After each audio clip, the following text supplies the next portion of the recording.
اللہ الرحمن الرحیم۔ عزیز طلبہ و طالبات، السلام علیکم۔ آج کا ہمارا لیکچر حصہ غزل پہ ہے۔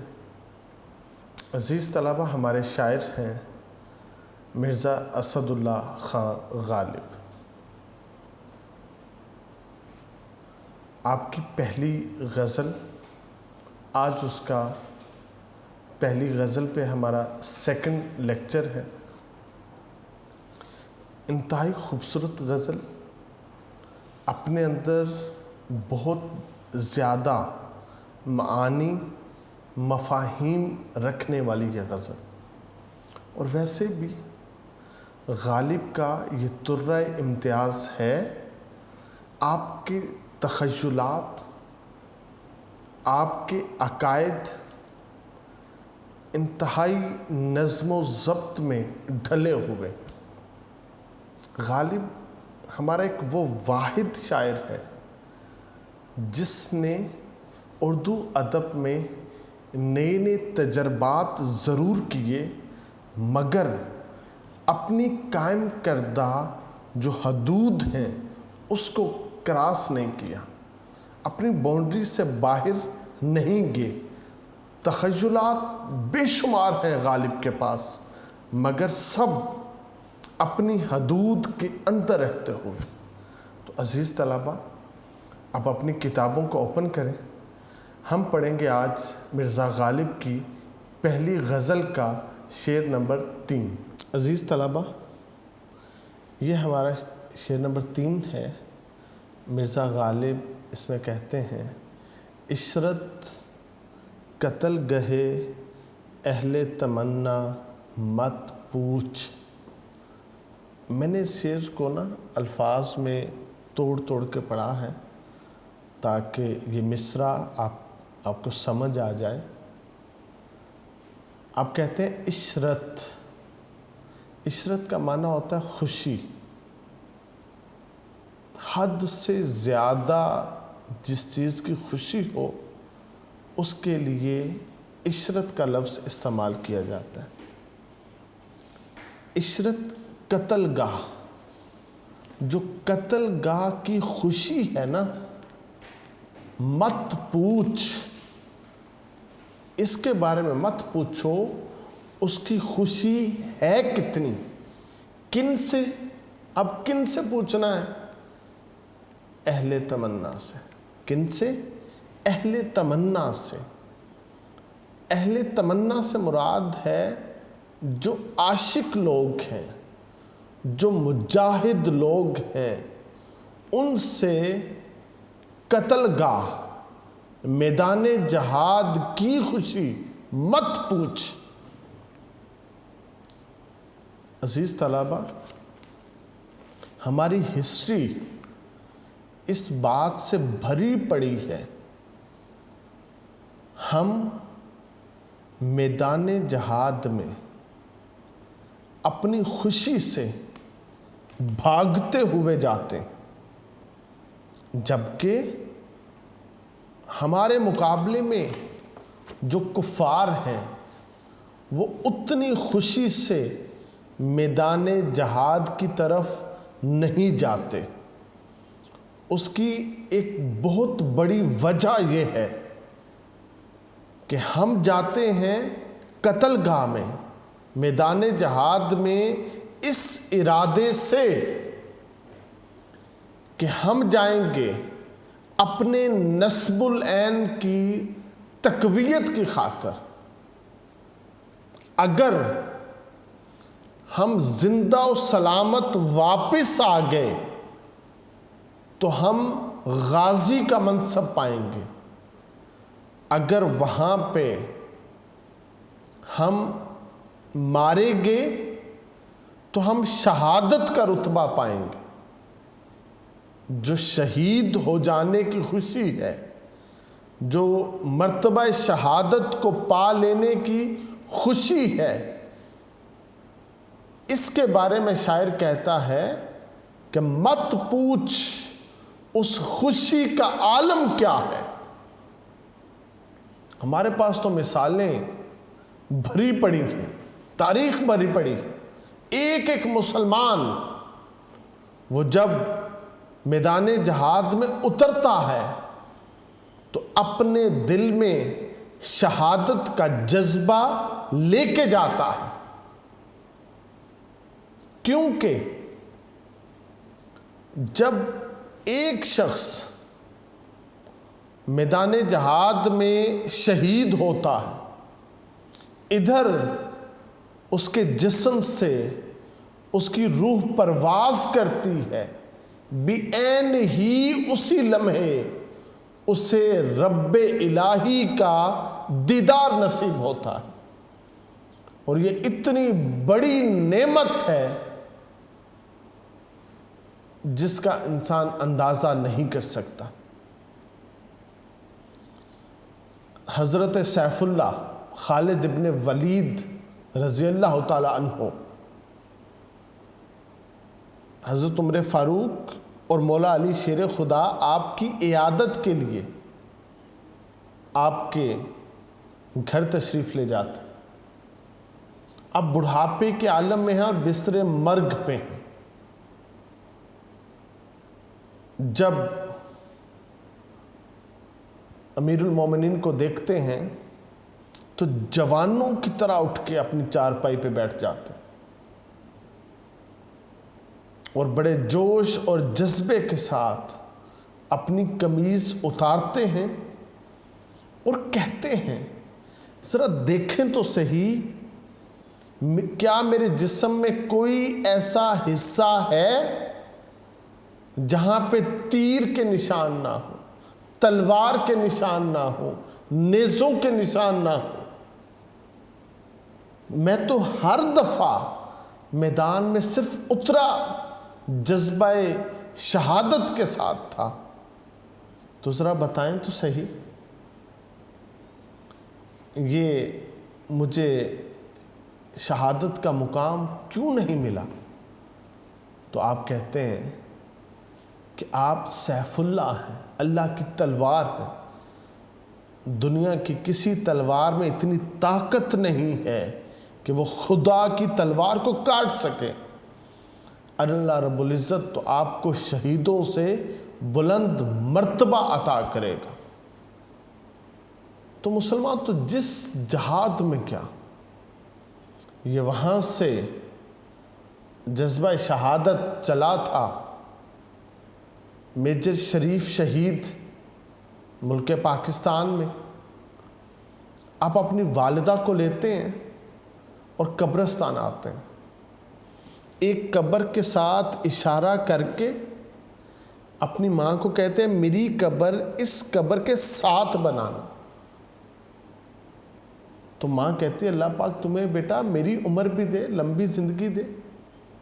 تو میجر شریف شہید کہتے ہیں ماں مجھے یقین ہے کہ اس دفعہ مجھے شہادت ضرور نصیب ہوگی۔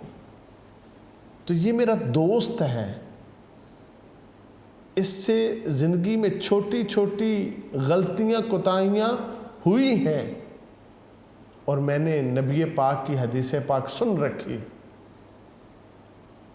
کہ اگر جو آپ کے قبر کے ساتھ جس کی قبر ہوگی اگر وہ جنتی ہے تو اس کی برکت سے اس کے ساتھ جو دوسری قبریں ہیں ان سے بھی عذاب قبر اگر ہے تو اٹھا لیا جائے گا۔ تو آپ نے اپنی والدہ کو خود اپنی قبر کی نشاندہی کی۔ تو عزیز طلبہ، جو نبی پاک علیہ الصلوۃ والسلام سے، آپ کے صحابہ سے جو شہادت کا جذبہ چلا تھا وہ آج تک امت مسلمہ میں موجود ہے۔ ہمیں تو سکھایا جاتا ہے کہ تمہارا اختتام زندگی انتہائی خوبصورت ہونا چاہیے، جس کا اختتام زندگی کا لمحہ اتنا عرفہ و اعلیٰ ہوا وہ بغیر حساب کتاب کے سیدھا جنت میں جائے گا۔ تو مرزا غالب کہتے ہیں عشرت خوشی قتل گاہ کی اہل تمنا سے عاشقوں سے مت پوچھو، عید نظارہ ہے، یہ عید کا نظارہ ہے۔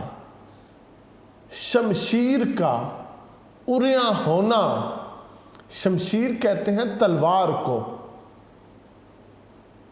اور اریاں کا معنی ہوتا ہے ویسے ننگا ہونا، یہاں پہ اس کا معنی ہوگا نیام سے باہر آنا۔ جب جو تلوار ہے وہ نیام سے باہر آتی ہے وہ دشمن کے ہاتھ میں، وہ شمشیر دشمن کے ہاتھ میں ہے اور وہ نیام سے باہر ہے۔ یہ جو نظارہ ہے ایک مسلمان کے لیے، ایک عاشق کے لیے، یہ عید کا نظارہ ہے۔ وہ شمشیر کو یوں دیکھتا ہے جیسے وہ عید کے چاند کو دیکھ رہا ہے، ہلال کو دیکھ رہا ہے، کیونکہ وہ سمجھتا ہے اگر یہ شمشیر میری شمشیر پہ غالب آ بھی گئی تو یہ گھاٹے کا سودا نہیں ہے۔ جب میری گردن پہ یہ شمشیر چلے گی اسی لمحے مجھے خدا کا دیدار نصیب ہوگا۔ تو اس وجہ سے، اس شمشیر سے میرے بخت سنور جائیں گے۔ تو یہ عید کا نظارہ ہے، جبکہ دشمن ہمارے ہاتھ میں جب شمشیر کو دیکھتا ہے تو وہ اس شمشیر کو دیکھ کے کانپ اٹھتا ہے۔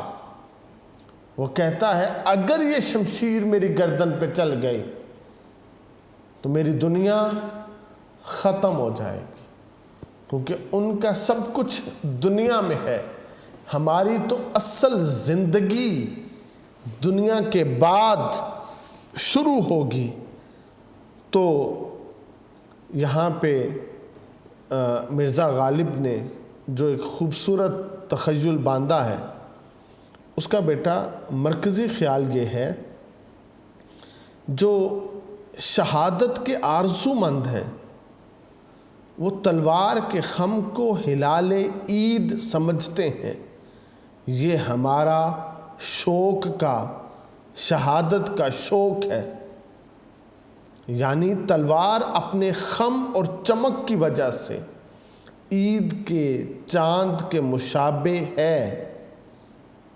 اور پھر عاشق کی جو سب سے بڑی تمنا ہے وہ یہ ہے کہ وہ قتل ہو تو اپنی مقصد کی راہ میں ہو، وہ اس دنیا سے رخصت ہو تو وہ جو جد و جہد کر رہا ہو وہ اس کے نصب العین کی تکمیل کے لیے ہو۔ وہ جب اس دنیا سے جب اس کی روح پرواز کر رہی ہو تو وہ اس منزل کی راستے کی تکلیفیں، اس کی رکاوٹیں، اس کی آزمائشوں کا سامنا کر رہا ہو، تو اس وقت کیا ہے اپنی جان کی قربانی دینا یہ ایک عاشق کے لیے، ایک مجاہد کے لیے اس کی زندگی کی بازی کی جیت کا سبب ہوتی۔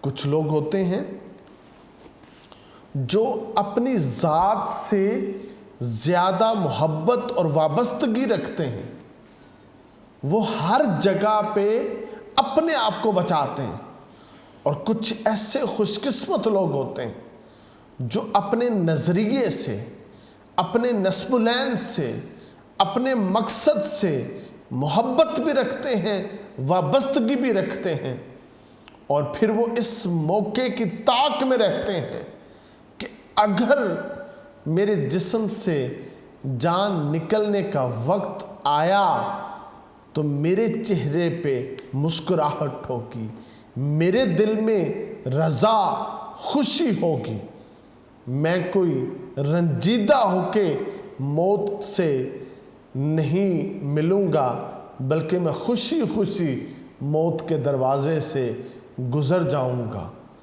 کیونکہ داغ دہلوی کہتے ہیں ہم نے ان کے سامنے اول تو خنجر رکھ دیا، ہم نے ان کے سامنے اول تو خنجر رکھ دیا، پھر کلیجہ رکھ دیا، دل رکھ دیا، سر رکھ دیا۔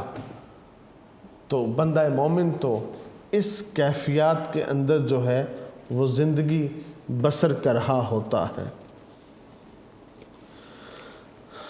تو عزیز طلبہ، ہمارا عقیدہ ہے جہاں دی ہوئی اسی کی تھی، جہاں دی ہوئی اسی کی تھی، حق تو یہ ہے کہ حق ادا نہ ہوا۔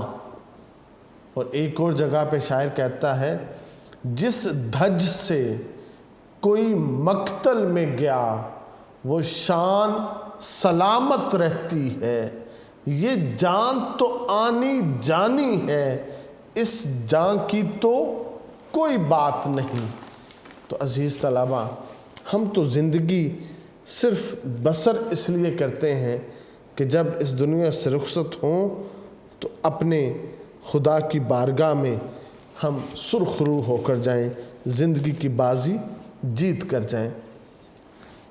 تو مرزا غالب نے یہ انتہائی خوبصورت یہاں پہ تخیل جو باندھا ہے۔ پھر بیٹا ہمارے لیے یہ زندگی جو ہے یہ فانی ہے، یہ عارضی ہے، یہ لمحہ کبھی بھی ختم ہونا ہے، اس سانس نے تو کبھی بھی رک جانا ہے۔ اس لیے ہم کہتے ہیں کہ اے محبوب تم جلد آؤ اور میرے دل میں قتل ہونے کی جو آرزو ہے اس آرزو کی خلش کو ختم کر دو، یعنی میری آرزو قتل کی تکمیل کر دو۔ ایک عاشق کی خوشی یہ ہے، اس کی تمنا یہ ہے وہ قتل ہو محبوب کے ہاتھوں میں ہو، اور جب مقتل میں محبوب کی تلوار میان سے نکلتی ہے اور محبوب اسے قتل کے لیے بلند کرتا ہے تو عاشقوں کی نگاہوں کے لیے یہ وہی منظر ہے جو عید کا چاند دیکھنے سے پیدا ہوتا ہے۔ گویا عاشقوں کے لیے قتل ہونا، محبوب کے ہاتھوں ہونا خوشی کی انتہا ہے، عشرت کی انتہا ہے، مسرت کی انتہا ہے۔ اس شعر کو غزل کے انداز کا عام شعر سمجھنا درست نہیں ہے۔ یہ شعر اپنے اندر عظیم مقصد کے لیے جان دینے والوں کے جذبے کا رنگ لیے ہوئے ہے، یہ مجاہدوں کا آہنگ لیے ہوئے ہے۔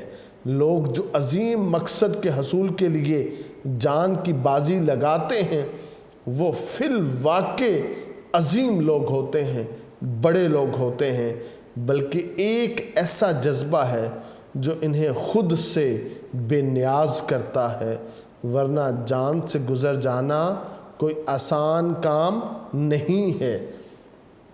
جب جذبے کی عظمت کا پتہ ہو، جب منزل کی دلکشی کا پتہ ہو، جب مقصد کی چاندنی کا پتہ ہو، تو پھر جو عاشق ہے، جو اہل تمنا ہے، وہ تو اپنے قاتل کے دست کو چومتے ہیں، وہ تو اس کو بوسہ دیتے ہیں اور وہ کہتے ہیں آج میں فانی دنیا چھوڑ کے ہمیشہ ہمیشہ کے لیے اپنے رب کی بارگاہ میں حاضر ہو گیا ہوں، اور میں یوں گیا ہوں کہ میں مرتبہ شہادت پہ فائز ہو کر گیا ہوں۔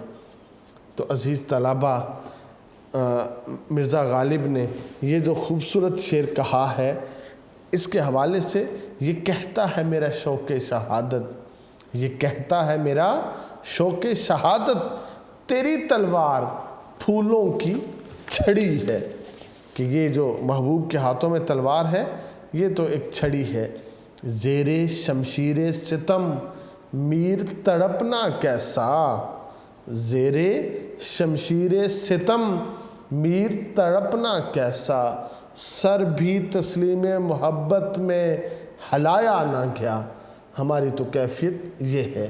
مختصر بیٹا یہ اہل تمنا کی خوبصورت ترکیب وہ بتاتی ہے شہید ہونے والوں کی شہادت کی تمنا، اور جب یہ تمنا کا وقت پورا ہونے کا آتا ہے تو ان کے جسم میں خون بڑھ جاتا ہے، ان کی خوشی کا عالم دیدنی ہوتا ہے، تو پھر وہ سرخرو ہو کے اس دنیا سے جاتے ہیں، محبوب حقیقی سے ملتے ہیں، اور یہ اس بات پہ مہر ثبت کر جاتے ہیں ہم نے اپنے مقصد کی خاطر، اپنے نظریے کی خاطر، اپنے نسب العین کی خاطر اپنی جان کا نذرانہ پیش کر دیا ہے۔ جان دی ہوئی اسی کی تھی، حق تو یہ ہے کہ حق ادا نہ ہوا۔ تو عزیز طلبہ، اب ہم مرزا غالب کا جو شعر نمبر 4 ہے اس کی تشریح کرتے ہیں۔ آپ کہتے ہیں، لے گئے خاک میں ہم داغ تمنائے نشاط، لے گئے خاک میں ہم داغ تمنائے نشاط۔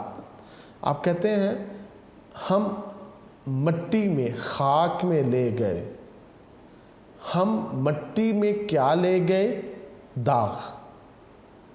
کس چیز کے داغ؟ تمنائے نشاط۔ نشاط کہتے ہیں خوشی کو۔ تمنا ہماری آرزوؤں کی خوشی کے جو داغ ہے وہ ہم لے کے مٹی میں چلے گئے۔ تو ہو، اب وہ جو داغ ہے، جو ہماری تمناؤں کے داغ ہیں، جو حسرت بن چکی ہیں، بیٹا جو آرزو پوری ہو جائے نا وہ تو ہماری آرزو ہے، جو آرزو پوری نہ ہو وہ حسرت بن جاتی۔ وہ جو حسرتیں ہیں وہ داغ ہیں۔ ہم اپنی حسرتیں اپنے ساتھ منو مٹی تلے لے کے چلیں گے، اور وہ حسرت ہے کیا؟ تو ہو۔ تو اسم اشارہ ہے، محبوب تو ہو، اور آپ بصد رنگ گلستہ ہونا۔ اے محبوب تو ہو اور آپ بصد، صد کہتے ہیں فارسی میں 100 کو، بصد بے شمار، ہر طرح کا رنگ کو کہتے ہیں گلستہ باغ ہے، شگفتہ ہونا، کھلنا، کہ اے محبوب تو ہو اور تو ہر طرح کے رنگ سے سجا ہوا۔ شاعر یہاں پہ کہتا ہے ہم اپنی خوشی کی جو آرزو کا داغ ہے وہ لے کے مٹی میں چلے گئے، اور وہ آرزو کیا ہے؟ محبوب کو سجا ہوا، سنورا ہوا، ہر طرح سے رنگوں سے سنورا ہوا دیکھنا ہے۔ یعنی اس کا بیٹا مرکزی خیال ہے، ہم کو تو عمر بھر خوشی نہ ملی، اللہ کرے محبوب تو سدا خوش رہے، تو سدا خوش رہے۔ خوشی کی آرزو کا داغ لے کر شاعر قبر میں اتر گئے، مگر کہتے گئے کہ محبوب تو اللہ کرے سدا خوش رہے۔ خوش ہونا محاورہ ہے، باغ ہونا یہ بھی محاورہ ہے۔ غالب نے خوش ہونے کو، باغ ہونے کو گلستان کہا ہے، یعنی کہ تمام رنگوں سے خوش ہو جانا۔ بیٹا عاشق کی ساری زندگی آرزوؤں کے جو فراق ہے اس سے عبارت ہے، اور جو آرزو اس کی پوری نہ ہو وہ اس کی حسرت کہلاتی ہے۔ یعنی کہ شاعر کہتا ہے کہ میں خود تو دنیا سے نامراد جا رہا ہوں، مگر جاتے جاتے محبوب تمہارے لیے میں سراپائے دعا ہوں، کہ تو بسنت رنگ گلستہ ہو، تو ہمیشہ خوش رہے، یہ عاشق کی عظمت کی دلیل ہے کہ وہ عاشق بڑے ظرف کا مالک ہے۔ تو عزیز طلبہ، شاعر یہاں پہ بڑے واضح الفاظ میں وہ کہتا ہے، ہم خوشی کی آرزو کا داغ لے کر قبر کی گہرائیوں میں اتر گئے، اس آرزو کے ساتھ اللہ کرے تو اس دنیا میں ہر قسم کی راحتیں سمیٹے، ہر قسم کی خوشیوں سے لطف اندوز ہو۔ یعنی محبوب جو ہے وہ ہر طرح کی رنگینیوں اور رعنائیوں سے بھرا رہے۔ اسی طرح ہمارے بعد تیری زندگی خوشیوں سے، مسرتوں سے بہرہ ور ہو۔ ہم تو اپنے ساتھ حسرتوں کا ایک جہان لے کے جا رہے ہیں۔ اللہ کرے تو باغ باغ رہے، دنیا کی بہترین خوشیاں تیرے لیے وقف رہیں۔ میں خود نامراد دنیا سے جا رہا ہوں، مگر تیرے لیے سراپائے دعا ہوں۔ اور یہ عاشق کی ساری زندگی جو آرزوؤں کا خون ہونے سے عبارت ہے کہ اس کی کوئی آرزو پوری نہیں ہوتی، وہ آرزو جو پوری نہ ہو حسرت بنتی ہے۔ تو شاعر تو کہتا ہے، ان حسرتوں سے کہہ دو کہیں اور جا بسیں، ان حسرتوں سے کہہ دو کہیں اور جا بسیں، اتنی جگہ کہاں ہے دل داغدار میں۔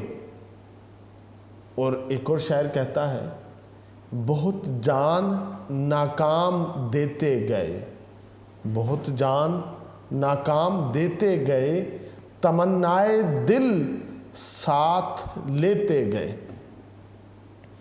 اور اسی دل داغ داغ اور تمناؤں کے لاشے کو لے کر قبر میں اتر جانا، اس کی زندگی خوشی اور نشاط سے دور رہنا محبوب کے لیے بد دعا کی بجائے دعا کرنا کہ تو دنیا میں جتنا بھی رہے تیری زندگی بصد رنگ رہے، ہر نو سے باغ باغ رہے، خوشیوں سے لبریز رہے۔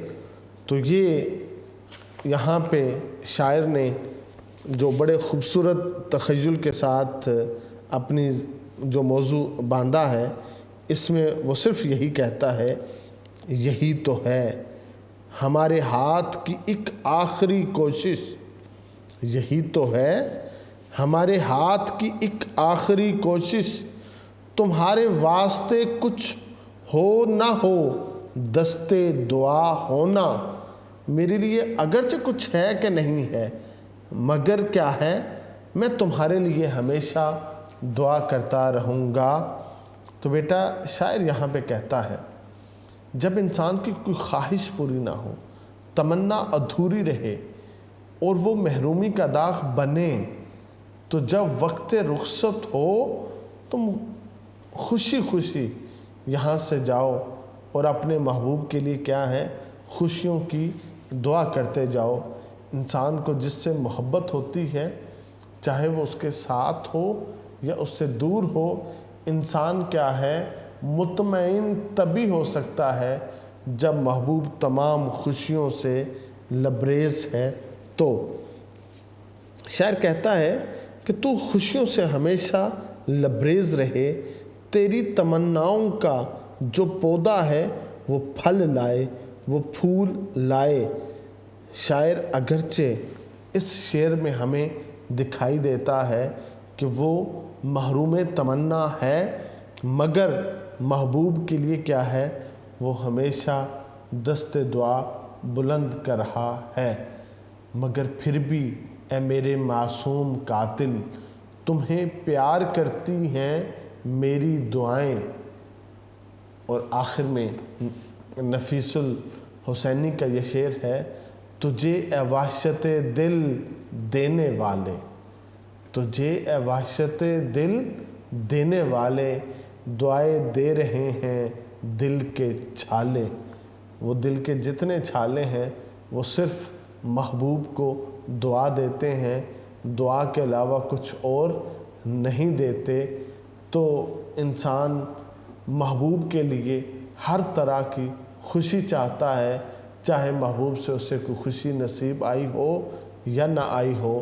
عاشق ویسے بھی اعلیٰ ظرف ہوتا ہے، عاشق ویسے بھی دنیاوی جو معاملات ہوتے ہیں ان سے ہٹ کے وہ اپنی تاریخ، اپنا کردار رقم کر جاتا ہے، جس کے جانے کے بعد کیا ہے، پھر محبوب کو بھی ناز ہوتا ہے کہ اس کا جو عاشق ہے وہ ایک بڑا شخص ہے، ایک عظیم شخص ہے۔